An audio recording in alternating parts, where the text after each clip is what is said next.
Como os irmãos bem sabem, livro de Hebreus, capítulo de número 11. Hebreus, capítulo de número 11.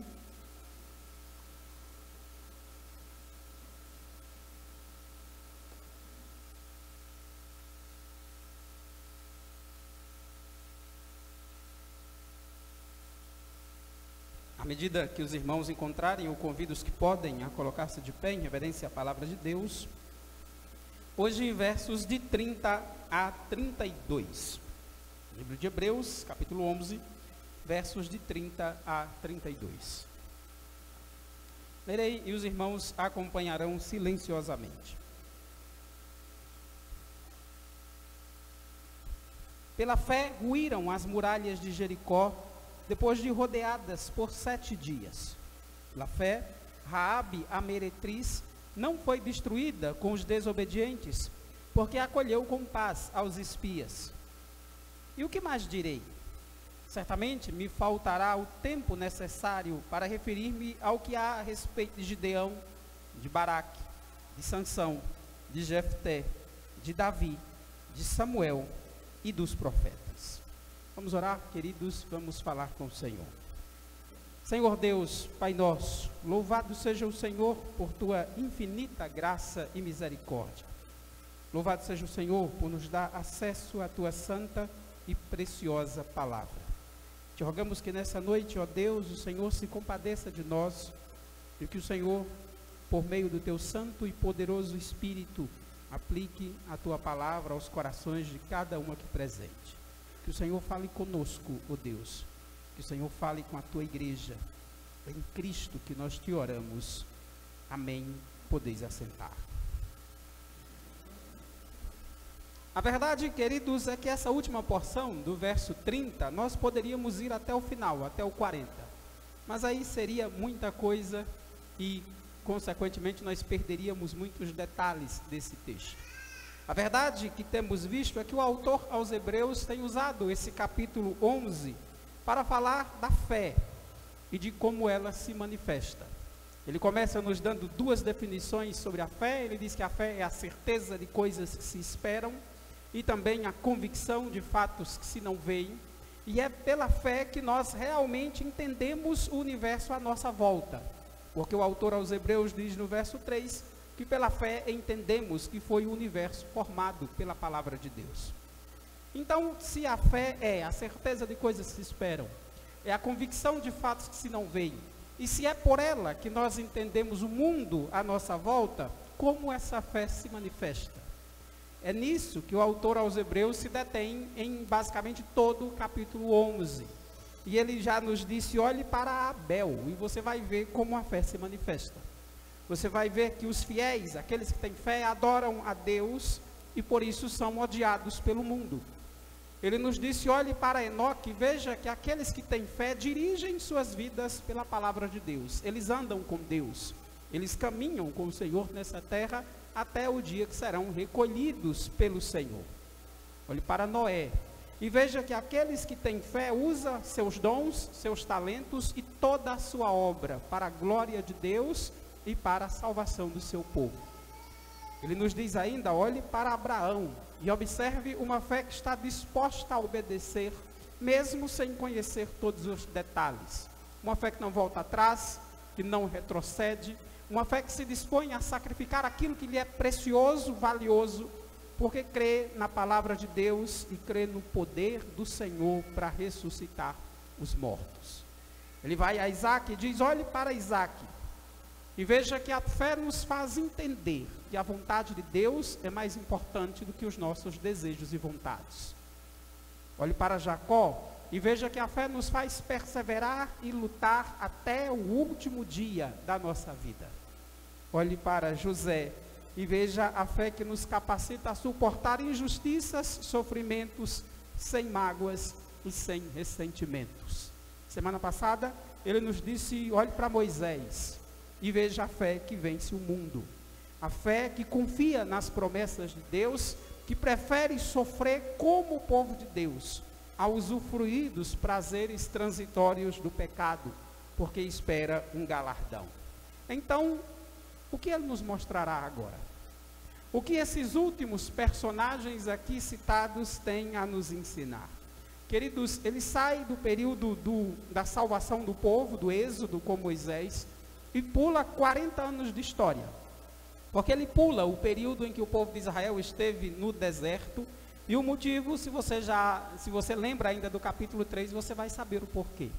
É porque em Hebreus 3, ele descreve o período de 40 anos no deserto, não como modelo de fé, mas como um modelo de incredulidade.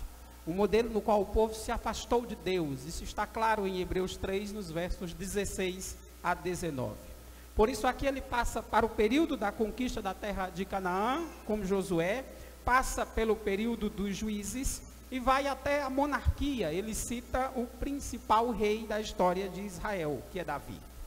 Agora, queridos, o autor aos Hebreus, usando os exemplos desses homens, ele vai mostrar alguns efeitos da fé. Alguns efeitos da fé. Mas ele percebe que tem muita gente e pouco tempo para falar. Então ele cita alguns esporadicamente e nos mostra quais são os efeitos da fé naqueles homens de Deus e como nós devemos aplicá-la à nossa vida. É por isso que hoje exporemos o nosso texto a partir de uma pergunta. Ouçam bem. Quais as características da fé verdadeira? Repitam comigo, quais?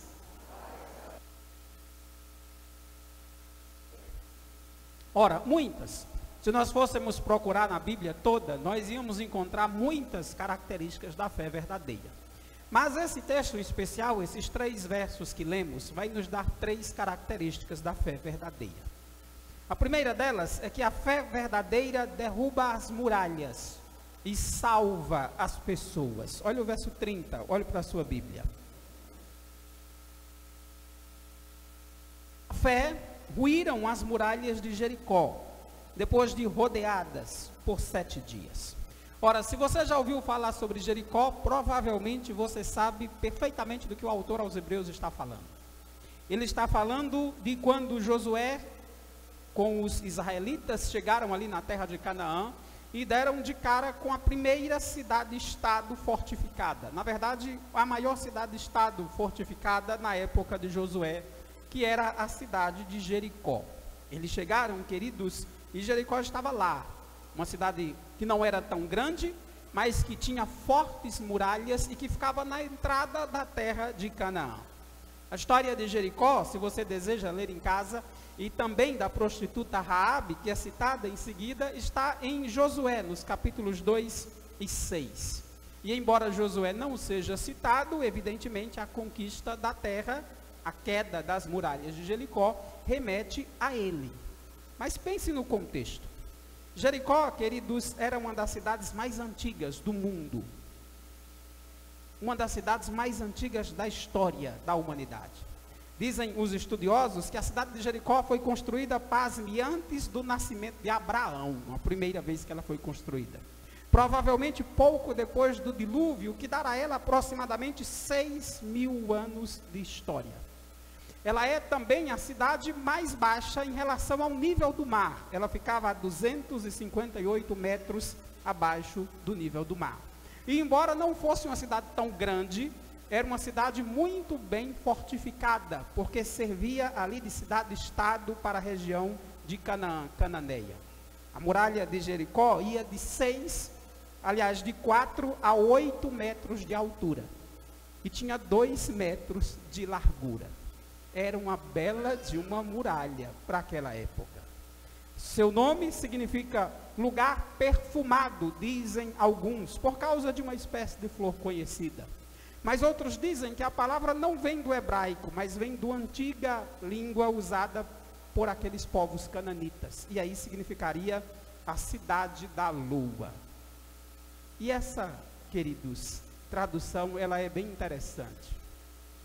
Porque se Jericó significa a cidade da lua, significa dizer que ela era a cidade onde eram adorados os deuses da noite. Os, abre aspas, deuses da lua. Os demônios. E por isso não é de se admirar que Deus tenha dado ordem a Josué que a cidade fosse completamente destruída e que nunca mais fosse reconstruída. Você sabe que Deus deu ordem a Josué que eles deveriam rodear a cidade uma vez durante 6 dias. E no 7º dia, eles deveriam rodear a cidade 7 vezes. Quando a trombeta dos sacerdotes fossem tocadas, o povo deveria gritar o que está lá em Josué, no capítulo 6, no verso 16. Porque o Senhor lhes entregou a cidade. E eles fizeram isso. Durante 6 dias, eles rodearam a cidade uma vez. No 7º dia, eles rodearam a cidade 7 vezes. Na última vez, os sacerdotes tocaram a trombeta. O povo gritou, porque o Senhor lhes entregou a cidade. E a gente sabe o que aconteceu. As muralhas ruíram, a cidade foi invadida, foi tomada, e eles venceram aquela cidade cananita. Mas eu quero que você imagine o quanto isso pode ter parecido estranho para o povo de Deus daquela época. Como também precisou de muita fé para que eles obedecessem essa ordem. Você imagine que durante 6 dias, aqueles irmãos, aqueles fiéis do Antigo Testamento, eles rodeavam a cidade e os guardas em cima dos muros da cidade estavam olhando. E é possível que eles tenham sido alvos de chacotas, de zombaria. Você acha que vai derrubar a cidade? Uma muralha de 4 metros e em alguns lugares de 8 metros de altura e 2 de largura, rodeando ela? Durante 6 dias, e possivelmente até as 6 primeiras vezes, no 7º dia, os fiéis do Antigo Testamento precisaram de fé para rodear a cidade, provavelmente debaixo de zombaria. E a pergunta que nós precisamos nos fazer sobre esse texto, e por que ele é citado? E não é assim hoje, irmãos? E os descrentes não acham inútil quando nós vimos para a igreja no domingo, ao invés de ficar em casa? E os descrentes não acham de pouco valor adorar a Deus, evangelizar, devolver dízimos e ofertas e tentar levar uma vida de obediência à palavra de Deus?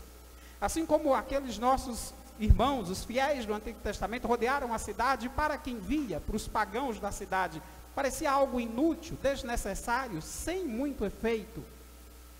Quando nós obedecemos a Deus e seguimos as ordenanças do Senhor, ao mundo isso parece desnecessário. Parece sem muito efeito, parece inútil. Mas é essa fé que precisamos ter. É essa fé que nós precisamos pedir a Deus, a fé em que Deus é poderoso, para que aos olhos humanos aquilo que parece ser impossível possa ser feito pela graça do Senhor. Que fé é essa? Ora, é a fé que não desconfia da palavra de Deus. É a fé que obedece a Deus, mesmo nas coisas que aparentemente parecem simples. É a fé que obedece a Deus, mesmo naquelas coisas que nós pensamos que não surgirão efeito algum. É a fé inabalável, que abala as estruturas da terra, que abala as muralhas do pecado e da incredulidade. O autor aos Hebreus nos cita um exemplo específico, o exemplo de Raabe. Olhe para o verso 31. Veja o que a Bíblia diz sobre ela.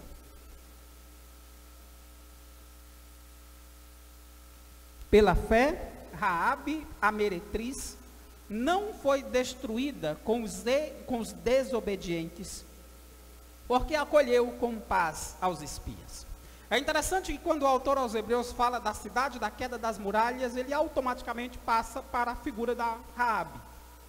E ele não esconde, irmãos, ele diz pela fé, Raabe quem? Quem é Raabe? A prostituta. Raabe era uma prostituta, que ouviu sobre o Deus de Israel, que creu naquilo que ouviu sobre o Deus de Israel. Ela creu no que o Senhor tinha feito no Egito, nas 10 pragas lançadas sobre o Egito, de como Deus devastou o país do Egito. Ela creu que o povo, por direcionamento do Senhor, atravessou o Mar Vermelho a pés enxutos, por milagre do Senhor. Ela creu de tudo que o Senhor fez por aquele povo durante os 40 anos de caminhada no deserto, mesmo sem ver, e como o Senhor deu vitória àquele povo a 2 importantes reis do outro lado do Jordão, a Seom e a Og. Ela não via os seus falsos deuses fazerem esse tipo de coisa. Ela não via os supostos deuses da lua agindo dessa maneira em favor do seu povo. Então, quando ouviu a palavra de Deus, ela creu e tirou uma conclusão. A conclusão que a meretriz Raabe tirou, nós já lemos essa noite. Está em Josué, no capítulo 2, no verso 11, ela diz aos espias: o Senhor, vosso Deus, é Deus em cima nos céus e embaixo na terra. O Senhor, vosso Deus, é Deus em cima nos céus e embaixo na terra, ou seja, Ele é o verdadeiro Deus. Ele é o Deus soberano, e por isso mesmo, sabendo que sua cidade era alvo do juízo e da condenação do Senhor, ela buscou a misericórdia desse Deus. Ela pediu misericórdia aos espias e foi salva. Jesus diz em João 6,37, aquele que o Pai me dá, esse virá a mim. E o que vem a mim, de modo nenhum o lançarei fora. Não importa se Raabe era prostituta. Não importa se Raabe adorava falsos deuses ou até os demônios. Quando ela ouviu o Evangelho, ela creu na mensagem do Evangelho. Ela não viu as pragas sobre o Egito. Ela não viu a travessia do Mar Vermelho. Ela nem sequer viu a derrota dos 2 reis pagãos do outro lado do Jordão. Mas ela ouviu, creu e ao crer, foi salva. E mais que isso, irmãos, mesmo sendo prostituta, ela recebeu a honra de ser uma ancestral do Messias. Porque seu nome está incluída na genealogia de Jesus Cristo, em Mateus no capítulo 1, no verso 5. A fé não apenas traz salvação aos judeus, mas a fé traz salvação para todo aquele que crê, para todo o mundo aí afora. O autor aos Hebreus nos diria aqui, olhe para Raabe. Raabe era uma estrangeira, pagã, prostituta, mas ouviu sobre o Deus de Israel. Ouviu sobre o Deus verdadeiro, creu nele, e ela e sua família foram salvos. Quais são os efeitos da fé aqui?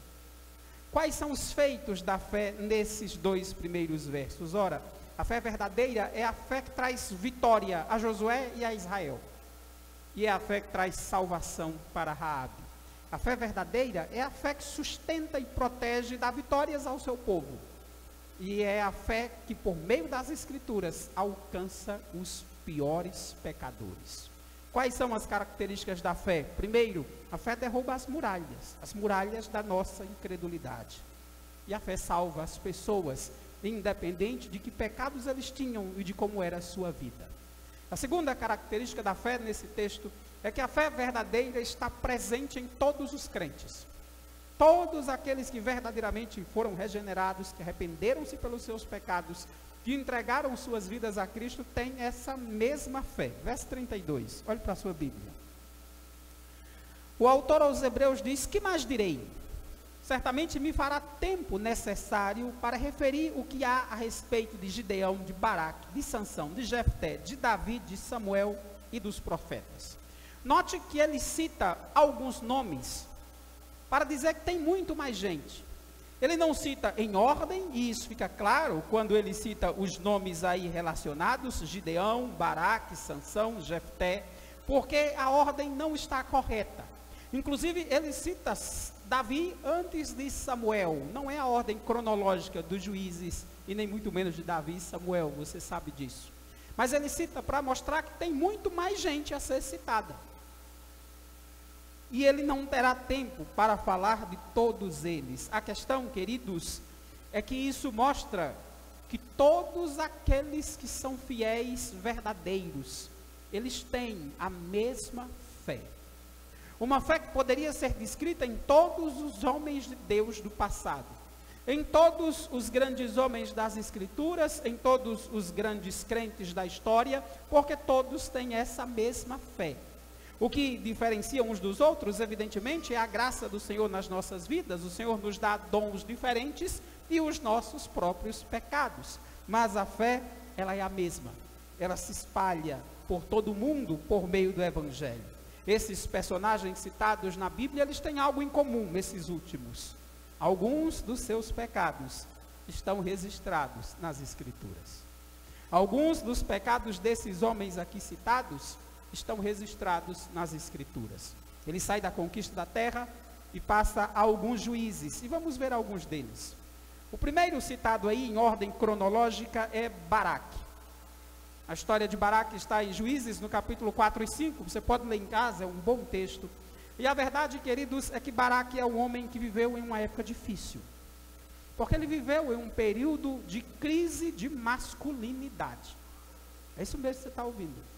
Baraque enfrentou um período quando os homens enfrentavam uma crise de masculinidade. Na época de Baraque, irmãos, os homens não exerciam o seu papel de líderes e de cabeça das nações. Os homens não se comportavam mais como homens, porque não assumiam mais suas responsabilidades. Eles não eram líderes respeitáveis do seu povo. Não havia mais juízes como Otoniel, Eude e Sangar, que foram juízes antes de Baraque. E nem sequer profeta havia. O que havia, por misericórdia de Deus, era uma profetisa, Débora. Onde estavam os Otoniéis? Onde estavam os Eudes? Onde estavam os Sangás? Onde estavam os Josués? Os Moisés? Não havia mais homens desse naipe nessa época. Não havia sequer profetas. Havia uma profetisa. Baraque, irmãos, viveu uma época difícil. E bem parecida com os nossos dias. Bem parecida com a época na qual nós vivemos hoje. Naquele período, os homens, como disse, não eram cabeças das nações, não eram cabeça nas suas tribos, não eram líderes, pelo contrário, eles eram covardes. E deixavam as mulheres exercer as funções que eram próprias dos homens. Ele mesmo, Baraque, ele tem traços de covardia bastante acentuados. Porque ele não estava disposto a ir à guerra. Mesmo com a ordem de Deus, ele não estava disposto a ir à guerra se uma mulher não fosse com ele. Imagine só, um capitão do exército, mas precisa da presença de uma mulher para ir à guerra. É por isso que a glória de vencer o general inimigo, Sisera, não foi dada a ele, mas sim a uma mulher. E não parece a nossa época? E não parece um retrato da época na qual vivemos, onde as mulheres envolvem-se com política, com o exército, com a polícia, enquanto que os homens são ensinados a se preocupar com a sua aparência, com a sua saúde emocional? Não parece a nossa época, queridos, onde as mulheres, muitas, se vestem como homens, se comportam como homens, e os homens são ensinados a abrir mão de, abre aspas, uma masculinidade tóxica, e a serem sensíveis e sentimentais como se fossem mulheres? Essa é a época que Gideão viveu. Uma época que Baraque viveu. Uma época de crise de masculinidade. Um capitão que não tem coragem de ir à guerra se uma mulher não for na frente. A outra figura aqui descrita é Gideão. A história de Gideão está logo em seguida a de Baraque. Gideão, sua história está em Juízes 6 a 8. Seu nome significa guerreiro poderoso. Mas Gideão não era tão corajoso, para dizer o mínimo. Gideão não era esse exemplo de coragem que muitos imaginam. A história de Gideão começa com ele debulhando o trigo do seu pai, escondido debaixo de um carvalho, de uma árvore. Mas ora, se o objetivo era debulhar o trigo e colocar no sol para secar, por que ele fazia isso debaixo de uma árvore? Se não fosse para se esconder nas sombras. Gideão precisou que o Senhor lhe desse muitos sinais para que ele tivesse coragem de enfrentar os midianitas. Para você ter uma ideia, uma vez ele pediu ao Senhor que toda a terra amanhecesse seca, sem uma gota de orvalho, e só um novelo de lã que ele colocou lá fora amanhecesse úmido. Quando ele acordou de madrugadinha, ele saiu para ver, a terra estava completamente seca, o novelo de lã estava úmido. Quando ele espremeu, encheu uma taça. E aí você pensa, ele recebeu o sinal do Senhor e foi à guerra. Que nada. Na noite seguinte, para ter certeza que não era coincidência, ele pediu o sinal contrário. Ele pediu que na noite seguinte a terra estivesse encharcada e só o novelo de lã estivesse seco. E o Senhor assim o fez. Seu exército era uma cópia dele, tão covarde quanto ele. O Senhor precisou dizer ao exército de Gideão, que está em Juízes 7, no verso 3, quem for tímido e medroso, volte e retire-se da região montanhosa de Gileade. Já pensou? O exército se reuniu, o Senhor disse, quem for tímido e medroso, vá-se embora. Sabe quantos foram? Seu exército tinha 32 mil. Sabe quantos foram? 22 mil. E você pensa, então, os outros 10 eram corajosos, queridos. Alguns são mais covardes, outros são covardes também, mas escondem a sua covardia. Desses 10 mil, o Senhor, que conhece os corações, levou eles a um rio e fez lá um rio sobre beber água com a mão, se abaixar ou não se abaixar bebendo água. Sabe quantos passaram no teste desses 10 mil? 300 homens. O exército começou com 32 mil homens, quando tirou os covardes, os medrosos, e os que se encurvavam e se abaixavam como se fosse humilhar diante dos inimigos. Sobraram 300 homens, é menos de 10%. Esses 300 foram os únicos que foram à guerra contra os midianitas. E sim, por graça do Senhor, eles venceram. Mas o que é mais triste sobre Gideão não são as suas dúvidas do início. Não são as suas dúvidas no início da sua história. O que é mais triste sobre Gideão é que depois de conquistar tamanha vitória, nós o vemos no final da vida adorando uma estola sacerdotal, idólatra. O próximo que a Bíblia relata a história, que o autor aos Hebreus nos cita, é Sansão.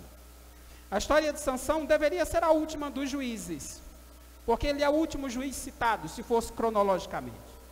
Sua história está em Juízes 13 a 16, e seu nascimento por si só já foi um milagre. Sua mãe era estéril, só que diferentemente de Sara, de Raquel, de Rebeca e de Ana, que também era estéril, nem a mãe de Sansão orou para ter um filho, nem o pai dele orou para que ela tivesse um filho. Aparentemente a mãe de Sansão estava satisfeita em ser estéril, não estava muito interessada em ser mãe. E por isso, nem o seu nome é citado na Bíblia. Nós não sabemos quem é a mãe de Sansão, ela não tem nome nas Escrituras. Mas a favor de Sansão, precisamos dizer que ele não era como Baraque e Gideão. Sansão não era um covarde, medroso ou cheio de dúvidas. Não, ele era um homem de grande coragem, irmãos. O problema de Sansão não era falta de coragem, era falta de piedade. O Senhor o escolheu para ser nazireu desde o nascimento, consagrado ao Senhor. O Senhor o revestiu de coragem e de força sobre-humana. Mas Sansão tinha uma grande fraqueza moral. Ele tinha uma fraqueza gigantesca para mulheres. E isso deve servir de advertência para todos os homens aqui presentes. Porque sua fraqueza moral foi seu fracasso, sua derrota e sua morte.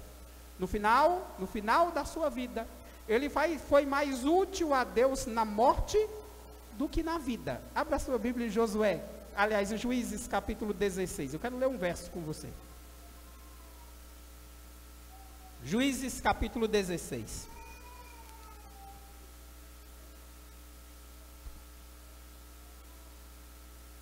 Veja o que diz Sansão antes de morrer. Juízes 16, 30. Diz Sansão: morra eu com os filisteus.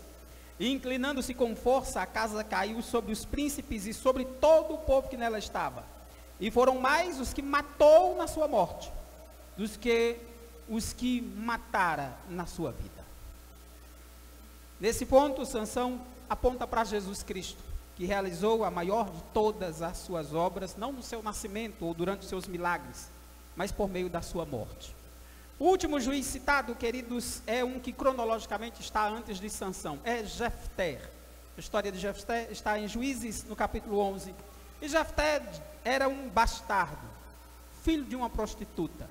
Foi expulso do território de Israel exatamente para não ter herança com seus irmãos. Mas como Jefté vem logo depois de Baraque e Sansão, ele viveu também em uma época onde havia crise de masculinidade, e os homens sem coragem de Israel foram buscá-lo entre os gentios de Tobi para se tornar cabeça, guerreiro e líder militar. Depois de muitos acordos com Chavos, depois de um monte de exigências, ele assume a missão de guerrear contra os inimigos do povo de Deus. Mas Simon Kistemaker, um famoso estudioso, diz que ele fez um voto difícil, que o levou a sacrificar a sua filha. Sim, Jefté venceu a guerra, mas a que preço? Sua vitória foi sua maior derrota, porque por sua insensatez, superstição, isso custou a vida da sua filha inocente. E o irônico é que ele foi chamado para enfrentar os inimigos do povo de Deus em uma guerra, venceu, mas ele causou uma guerra civil. Ele venceu os inimigos de fora, causou uma guerra dentro. E aí o autor aos Hebreus nos dá um pouco de alento, porque ele cita Davi, o maior rei de Israel. A história de Davi, irmãos, é bem conhecida de todos nós, penso eu. Sua história está nos livros de Samuel, de Reis e de Crônicas. Ele é o escritor que mais escreveu salmos do nosso livro dos Salmos. Ele é o segundo rei de Israel. É o homem, conforme a Bíblia recebe um título belíssimo, é o homem segundo o coração de Deus, diz o livro de Atos, no capítulo 13, no verso 22. Mas não se esqueça que Davi foi adúltero e assassino.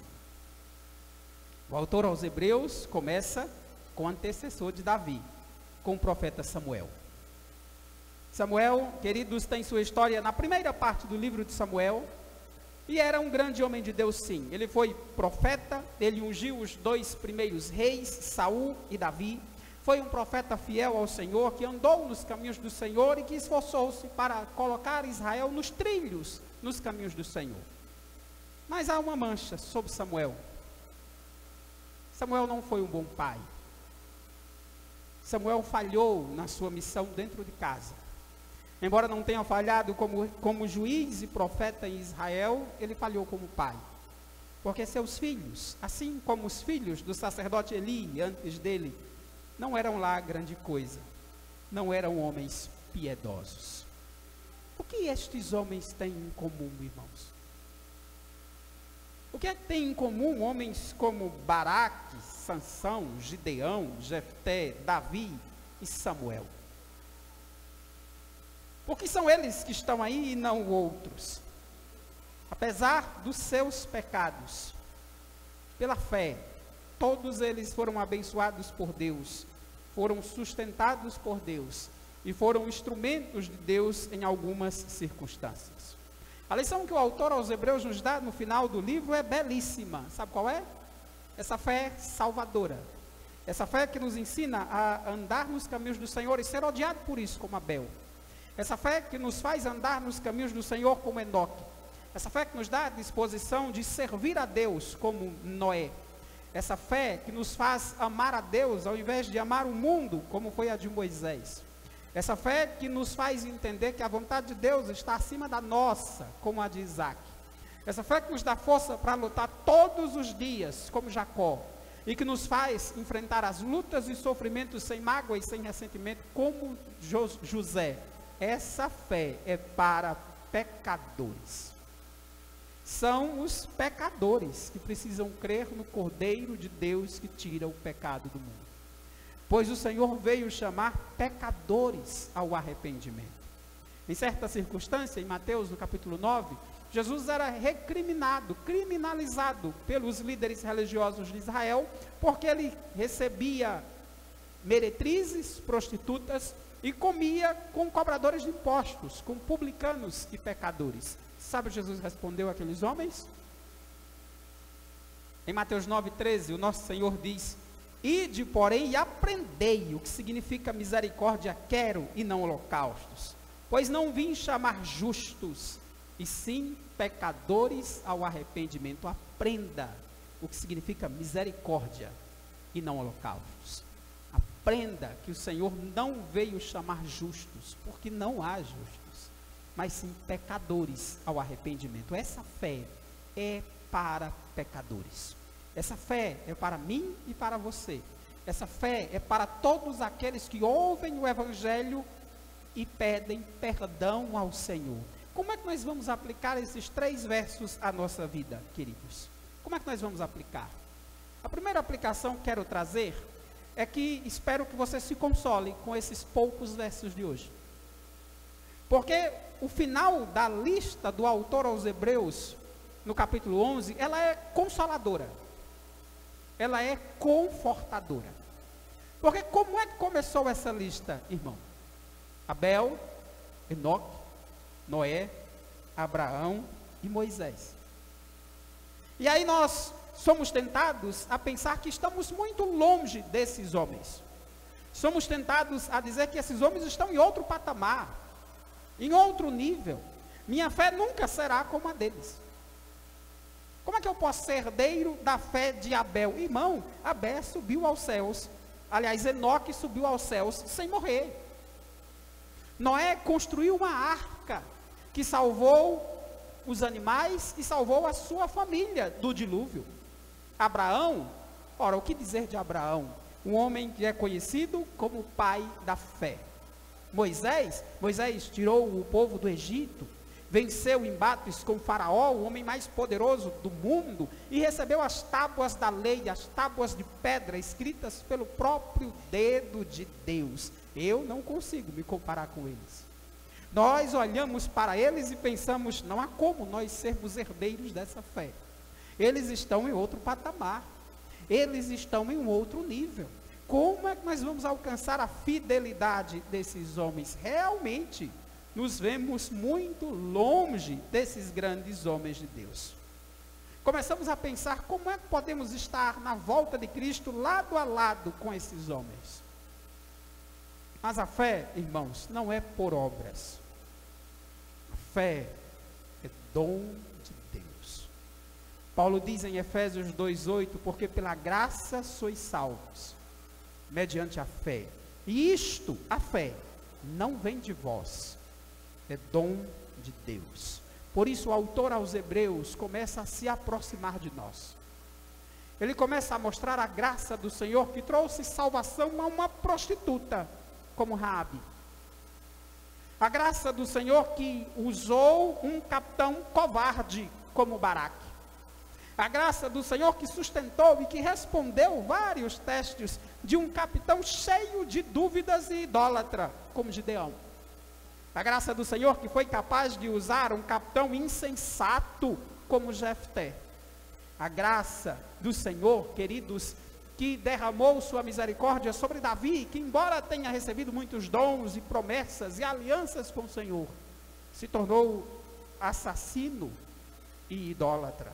A graça do Senhor que usou um homem como Sansão, que desprezou os seus privilégios, que virou as costas para aquilo que o Senhor os chamou, mas que no final foi instrumento de Deus mesmo depois de cego. Querido, a fé é para pecadores. Quando olhamos para a lista desses últimos homens, aí nós pensamos, aí sim, aí se parece conosco. Aí se parece conosco porque às vezes nós somos covardes, como Baraque. Às vezes nós temos medo dos problemas, dos desafios. Às vezes nós olhamos para os problemas e tememos. Aí se parece conosco porque às vezes nós somos como Gideão, indecisos, em cima do muro. Às vezes nós somos temerosos. Aqui se parece conosco porque como nos parecemos com Jefté, insensatos, precipitados, mais prontos a prometer do que a pensar no que estamos prometendo. Se parece conosco, queridos, porque embora nos arrependamos, vez por outra pecamos. Embora busquemos ao Senhor, temos dificuldades na criação dos nossos filhos. E aí nós nos sentimos acolhidos nessa lista. Na lista da fé. Sabe por quê? Porque essa lista usa a fé para falar da graça do Senhor ao conceder fé e a perdoar e cuidar daqueles que creem no seu nome.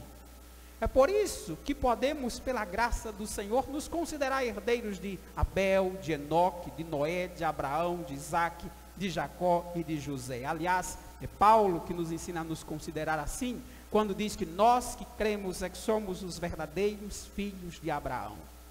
Nós não estamos sozinhos. Nossos pais trilharam o mesmo caminho. A fé não é sobre o que fazer. A fé é sobre em quem devemos crer. Em quem devemos confiar? Onde está a nossa esperança de salvação? E é por isso que nós precisamos nos perguntar diante dessa fé: do que realmente precisamos? Do que realmente precisamos? O autor aos Hebreus nos diz no capítulo 10, no verso 36, volte um pouquinho aí na sua Bíblia.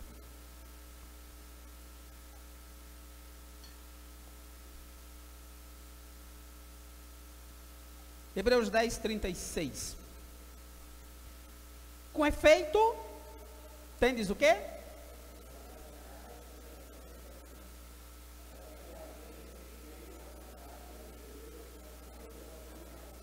Veja, com efeito, tendes necessidade de perseverança. É disso que precisamos, irmãos. Perseverar. Precisamos combater o bom combate, completar a carreira e guardar a fé, como Paulo ensinou. Porque aqueles santos do Antigo Testamento, eles tinham lá os seus pecados. Alguns pecados mais graves, outros pecados menos graves aos nossos olhos, uns pecados mais públicos, outros pecados menos públicos. Eles tinham lá os seus pecados, suas fraquezas, suas limitações, suas dificuldades, como nós. Mas por que obtiveram testemunho de Deus, como diz o verso 2? Porque agradaram a Deus, porque eram mais valiosos para Deus do que o mundo inteiro, como vai dizer o verso 38 e 39. Porque não desistiram, porque não abandonaram ao Senhor, porque não retrocederam diante das dificuldades, porque não viraram as costas para o Senhor, porque não desistiram da caminhada cristã, não desistiram da caminhada fiel ao Senhor, como não devemos desistir da nossa caminhada cristã. O que eles fizeram é o que nós temos que fazer também, está em Hebreus 10, 38. Todavia, o meu justo viverá pela fé. Porque se retroceder, irmão, nele não se compraz a minha alma. É isso que o Senhor espera de nós. Que não retrocedamos. Que lutemos pela fé que de uma vez por todas foi entregue aos santos, como de Judas. Que não olhemos para trás, como fez a mulher de Ló. Porque Jesus já disse o que acontece com quem olha para trás. Ninguém que tendo posto a mão no arado e olha para trás é apto para o reino de Deus. Se tem algo que te desqualifica como crente, é olhar para trás. Se tem algo que desqualifica a sua fé, não são as suas lutas, os seus medos, as suas tribulações, é desistir, é abandonar a fé, é virar as costas para aquilo que você diz crer. É por isso que temos que perseverar. Sim, um passo de cada vez, um dia de cada vez. Sim, nesses dias terão dias de sofrimento, terão dias de humilhação, terão dias de enfermidade, terão dias de dúvidas, haverão dias de insensatez possivelmente, haverá dias de pecado, mas tudo que temos que fazer é continuar caminhando, continuar indo ao nosso Senhor e Salvador Jesus Cristo, continuar indo ao trono da graça, para que obtenhamos socorro e esperança nos momentos de tribulação. E por isso eu preciso te perguntar essa noite, se você tem essa fé, se você tem a fé que te sustenta nos momentos de tribulação, a fé que te encoraja a lutar contra o pecado e buscar uma vida de santificação, mas a fé também que te encoraja a ir ao Senhor depois que você pecou, para suplicar o perdão e a misericórdia do Senhor. Todos os verdadeiros crentes têm essa fé. É por isso que o autor aos Hebreus disse: olha, eu não vou ter tempo para falar de todo mundo, porque todos os verdadeiros crentes têm essa fé. Espero que você também a tenha. E se você está aqui essa noite, querido, e tem dúvidas se tem essa fé, se tem horas que você pensa que tem essa fé, e aí outro dia você já acha que não tem essa fé, se você olha para a sua vida e não consegue identificar às vezes se tem ou se não tem essa fé, eu quero te desafiar a pensar em Raabe, na prostituta, lá da cidade de Jericó. Raabe era uma prostituta, irmãos, idólatra, que vivia em uma cidade que foi amaldiçoada por Deus. A ordem que o Senhor deu ao povo de Israel foi para destruir a cidade totalmente. Eles não deviam sequer pegar espólios daquela cidade. E aquela cidade nunca mais deveria ser reconstruída. Quem era Raabe? Ora, moralmente, ela tinha uma vida imoral, promíscua. Ela era uma prostituta. O que mais posso dizer sobre ela? Espiritualmente, ora, ela não conhecia o Deus verdadeiro. Ela era uma idólatra. Ela morava numa cidade amaldiçoada. A verdade, queridos, é que Raabe estava morta nos seus delitos e pecados e caminhando a passos largos para a condenação eterna. Ela era uma filha da ira, como diz Paulo, como também os demais. Mas pela graça do Senhor, Raabe ouviu a palavra de Deus. Ela ouviu o que o Senhor tinha feito pelo povo de Deus, não por ela, mas pelo povo de Deus.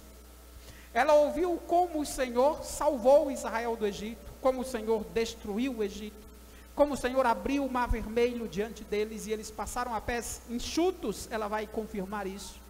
Como o Senhor os protegeu 40 anos no deserto e como o Senhor já havia dado vitórias a eles. Os dois reis cananitas do outro lado do Jordão já estavam mortos, Og e Basã. Ela ouviu sobre isso. Nada disso era sobre ela. Pelo contrário, havia uma palavra sobre a terra dela, sobre seu povo e sobre ela, que era o anúncio de destruição da cidade cananita. Mas ao ouvir a palavra do Senhor, a palavra do Senhor gerou 3 reações em Raabe.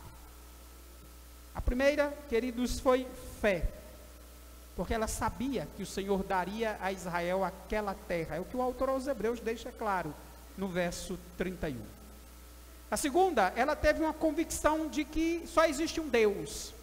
E isso claramente manifesta o seu arrependimento por ter cultuado falsos deuses. Diante dos 2 espias, ela diz o que está lá no capítulo 2, no verso 11, o Senhor vosso Deus é Deus em cima nos céus e Deus embaixo na terra. Notou? Não são os deuses da lua, é o Senhor vosso Deus. Não era o Deus dela, era o deles, que era Deus em cima nos céus e embaixo na terra. Ou seja, era o Deus deles, que não tinha rivais, que não tinha adversários, que era único, suficiente, todo poderoso. Quando ela ouviu essa mensagem, que creu na palavra de Deus, porque ela creu que a terra seria dada. Quando ela reconheceu o seu pecado, porque admitiu que seus falsos deuses eram falsos e sem poder. Aí ela pede misericórdia. Porque ela pediu aos espias que a tratasse com misericórdia. Isso é fé, irmão. Sabe por quê? Porque ela ouviu sobre o que Deus fez com seus inimigos. Ao ouvir sobre o que Deus fez com seus inimigos, ela entendeu que Deus é todo poderoso, que não tem rivais. Mas a fé dela está clara em pedir misericórdia. Porque ninguém disse a ela que ela seria perdoada. Ninguém disse a ela que ela seria recebida. Ninguém disse a ela que pertencendo àquela cidade que seria dado aos israelitas, ela seria salva. Mas ver o que Deus fez pelo povo de Deus no passado, e ao reconhecer que Ele é todo poderoso, ela entendeu, se Deus fez por eles, Ele pode fazer por mim, e pediu misericórdia. Ora, e nós também não ouvimos a mesma história? E nós também não ouvimos que muito mais do que atravessar o mar vermelho a pés enxutos, ou destruir o Egito, o nosso Senhor Jesus Cristo deu o seu sangue na cruz do Calvário? Ora, e nós não ouvimos a mesma história, ou uma história ainda muito maior, que o nosso Senhor não só tirou o seu povo debaixo da escravidão do Egito, mas o libertou da escravidão do pecado e ressuscitou para garantir a nossa vitória. Queridos, Raabe foi salva. Já pensou? De todas as pessoas possíveis. Uma prostituta idólatra, vivendo em uma cidade amaldiçoada, foi salva, perdoada, restaurada e recebeu o privilégio de estar na genealogia do Filho de Deus, de Jesus Cristo. Esta é a mesma situação, a de Raabe, que estão todas as pessoas no mundo sem Jesus Cristo.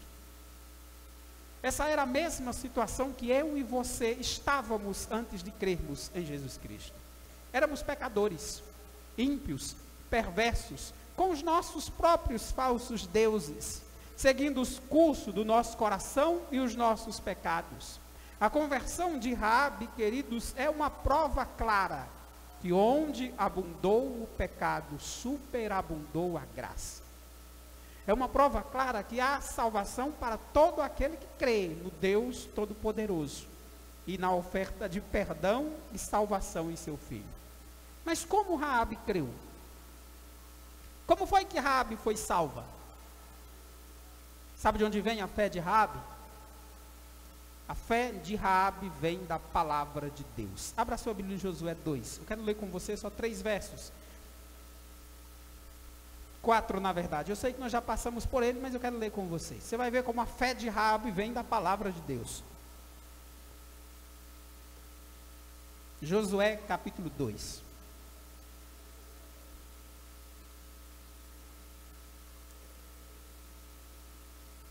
Josué 2, a partir do verso 9, eu vou pular o iniciozinho do verso 9, você me acompanha aí, silenciosamente.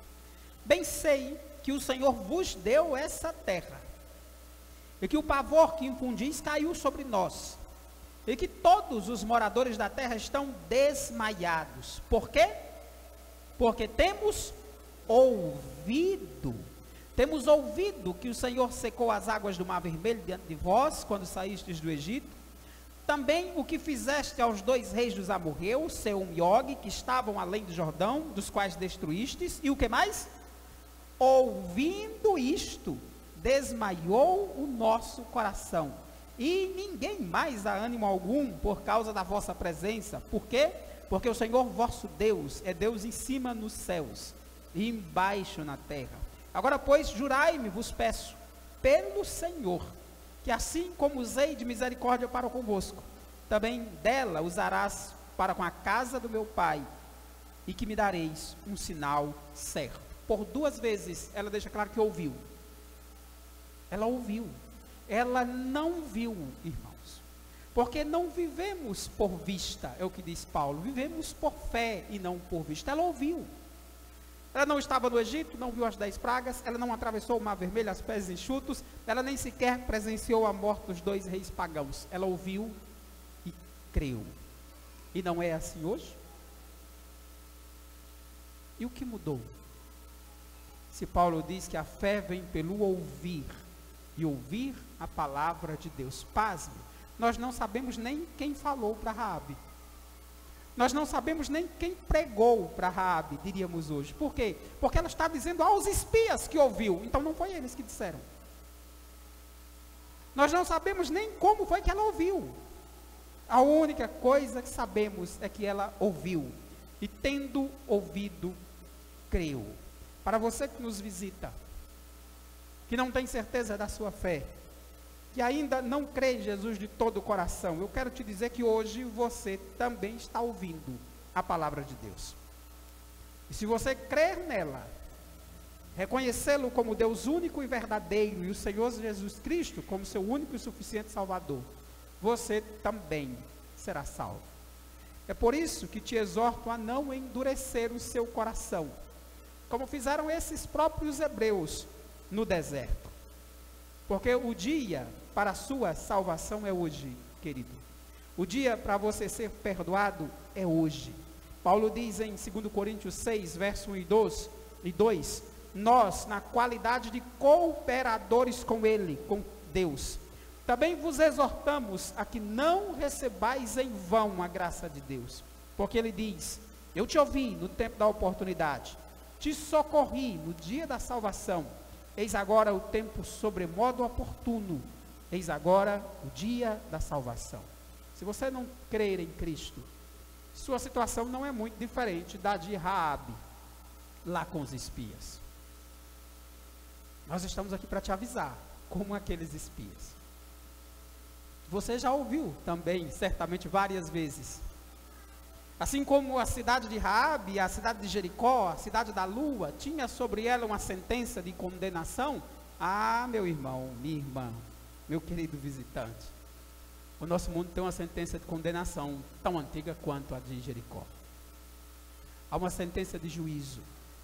Haverá um dia que o Senhor não deixará pedra sobre pedra nesse mundo ímpio. Mas hoje, você ouve o que Deus fez no passado. Você ouve como Deus agiu em favor do seu povo.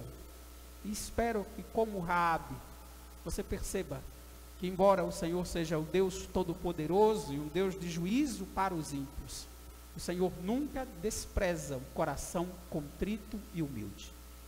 Todos aqueles que vêm a mim, de Jesus Cristo, de modo nenhum o lançarei fora. Não importa se você era um covarde, como Baraque. Não importa se você é indeciso, como Gideão. Não importa nem se você tem muita força física, mas tem fraquezas em determinadas áreas, como era Sansão.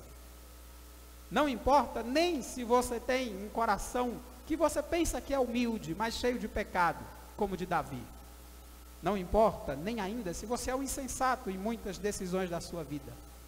Não importa se você olha para si mesmo e pensa que você está na situação de Raabe. Uma coisa é certa: o Senhor vai voltar. Esse mundo será colocado, não ficará pedra sobre pedra no dia do juízo. Mas hoje é o dia da tua salvação.